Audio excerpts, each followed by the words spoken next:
오늘 이야기할 것은 복합 외상 후 스트레스 장애, 컴플렉스 PTSD입니다.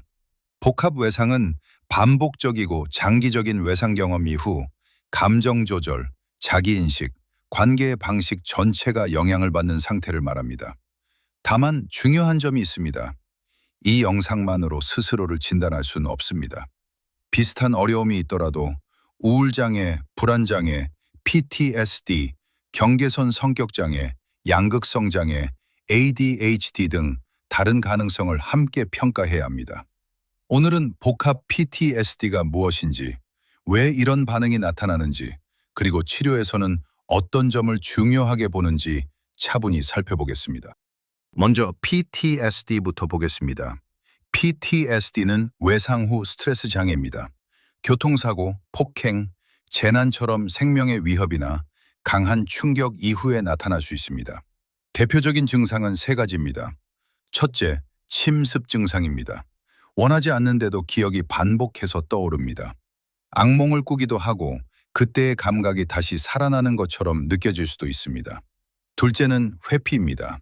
그 기억을 떠올리게 하는 장소, 사람, 대화, 감정을 피하려는 반응입니다.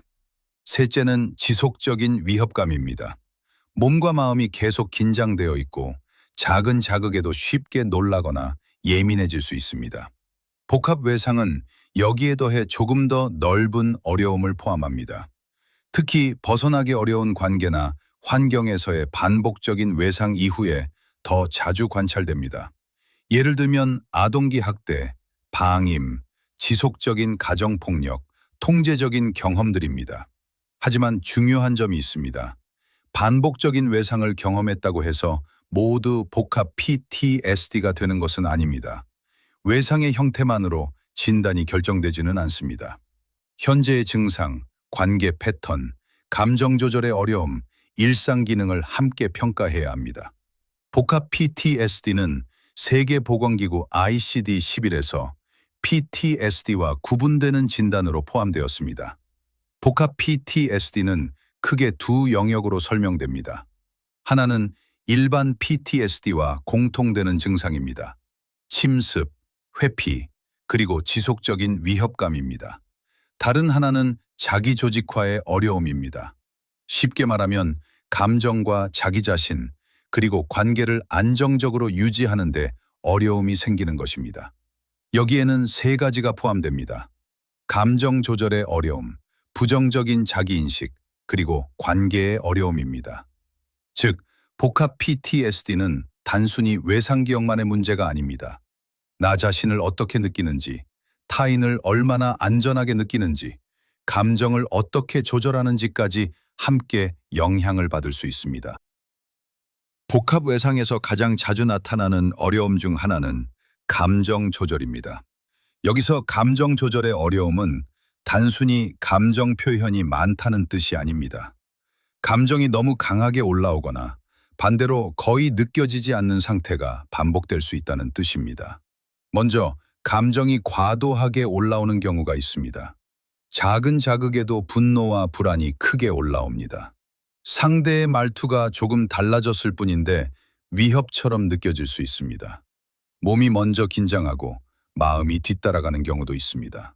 이런 반응은 단순히 성격 문제로만 설명하기 어렵습니다. 반복적인 외상 경험은 위험 신호를 감지하는 방식에 영향을 줄 수 있습니다. 쉽게 말하면 위험을 탐지하는 시스템이 평소보다 더 빠르게 작동하는 상태입니다. 반대로 감정이 꺼지는 방향으로 나타나기도 합니다. 무감각한 느낌, 공허감, 내 감정이 잘 느껴지지 않는 상태, 몸이 내 몸 같지 않게 느껴지는 경험이 동반되기도 합니다. 이런 반응은 압도적인 감정을 견디기 어려울 때 나타나는 자동적인 조절 방식으로 이해되기도 합니다. 중요한 점은 이 두 양상이 서로 다르게 나타날 수 있다는 것입니다. 어떤 사람은 분노와 불안이 크게 올라옵니다. 어떤 사람은 감정이 거의 느껴지지 않습니다. 또 어떤 사람은 두 가지가 번갈아 나타나기도 합니다. 현재 ICD-11에서는 이런 반응을 하나의 감정 조절 어려움으로 설명합니다. 하지만 최근 연구들은 감정이 과열되는 양상과 감정이 꺼지는 양상이 서로 다른 방식으로 나타날 수 있다고 보고 있습니다.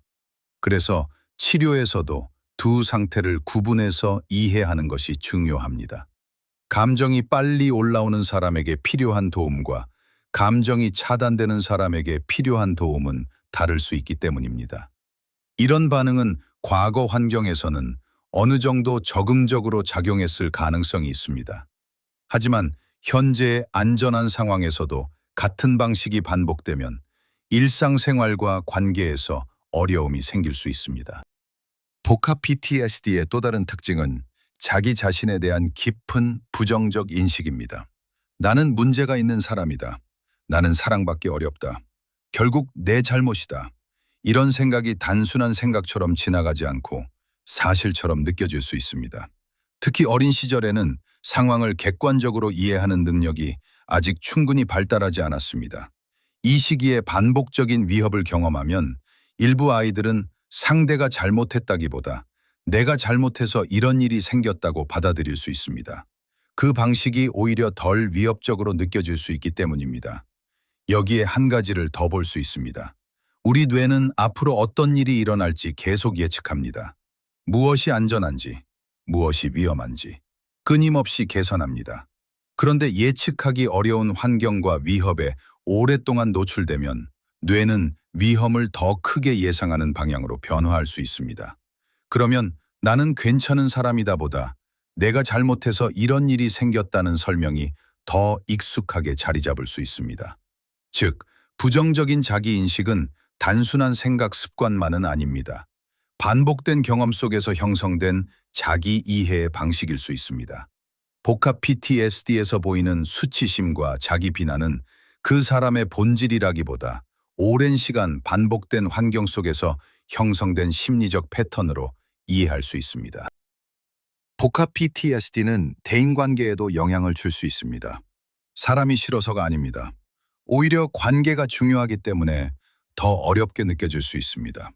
복합 PTSD에서는 중립적인 신호를 위협처럼 해석하는 경향이 나타나기도 합니다. 상대가 조용하면 화가 난 것처럼 느껴질 수 있습니다. 답장이 늦으면 거절당한 것처럼 느껴질 수 있습니다. 표정이 굳어 있으면 나를 싫어한다고 받아들일 수도 있습니다. 이것은 단순한 오해라기보다 과거 경험을 바탕으로 위험 신호를 빠르게 예측하는 반응에 가깝습니다. 또 하나의 특징은 가까움과 거리감 사이에서 혼란을 느끼는 것입니다. 가까워지고 싶지만 가까워지면 불안합니다. 혼자 있으면 외롭지만 관계 안에 들어가면 긴장됩니다. 그래서 어떤 사람은 관계를 피합니다. 상처받기 전에 먼저 거리를 둡니다. 반대로 어떤 사람은 관계 안에서 지나치게 긴장합니다. 상대의 반응을 계속 확인하고 작은 변화에도 크게 흔들릴 수 있습니다. 이런 관계 패턴은 성격의 결함으로만 설명하기 어렵습니다.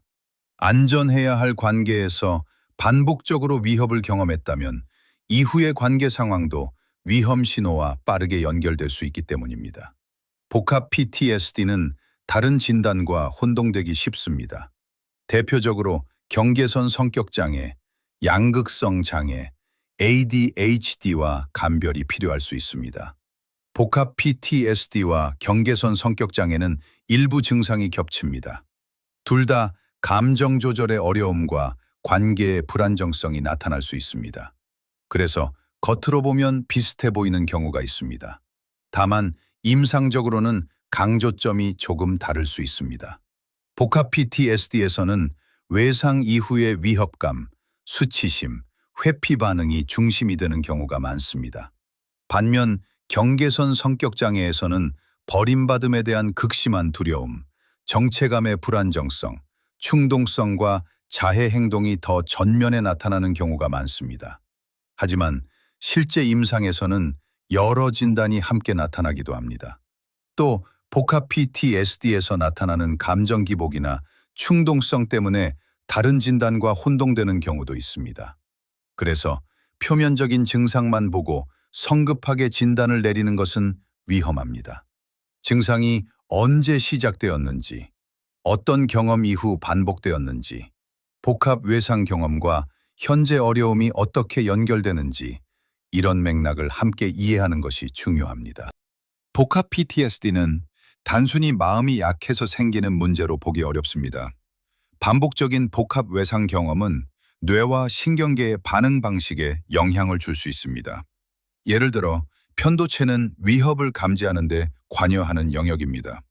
일부 사람들에게서는 이 체계가 과도하게 민감해져 작은 자극에도 쉽게 긴장하게 됩니다. 하지만 반대로 감정적 무감각이 두드러지는 경우에는 긍정적인 감정이나 보상 반응이 둔해지는 양상이 나타나기도 합니다. 즉, 외상 이후의 뇌 반응은 한 가지 방향으로만 설명하기 어렵습니다. 해마도 관련이 있습니다. 해마는 기억을 맥락 속에서 정리하는 데 관여합니다. 외상 기억이 충분히 통합되지 못하면 과거의 일이 현재의 위협처럼 느껴질 수 있습니다. 전전두엽도 중요합니다. 전전두엽은 감정을 조절하고 상황을 다시 해석하고 충동을 조절하는 데 관여합니다. 만성적인 스트레스는 이 조절 기능과 관련된 변화와 연관될 수 있습니다. 쉽게 말하면 이렇습니다. 어떤 사람에게서는 위험을 감지하는 체계가 과도하게 민감해집니다. 또 어떤 사람에게서는 감정과 보상 반응이 둔해집니다. 그리고 감정을 조절하고 상황을 판단하는 체계가 부담을 받을 수 있습니다. 다만 이런 변화가 모든 사람에게 동일하게 나타나는 것은 아닙니다.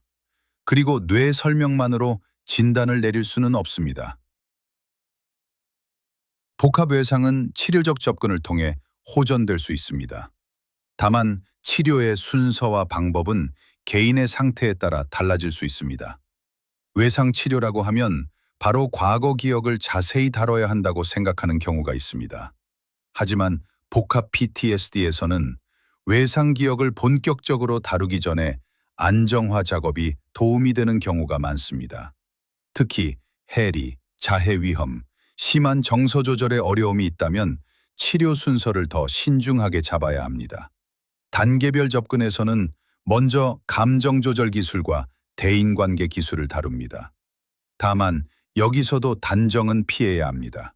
모든 사람에게 반드시 같은 치료 순서가 필요한 것은 아닙니다.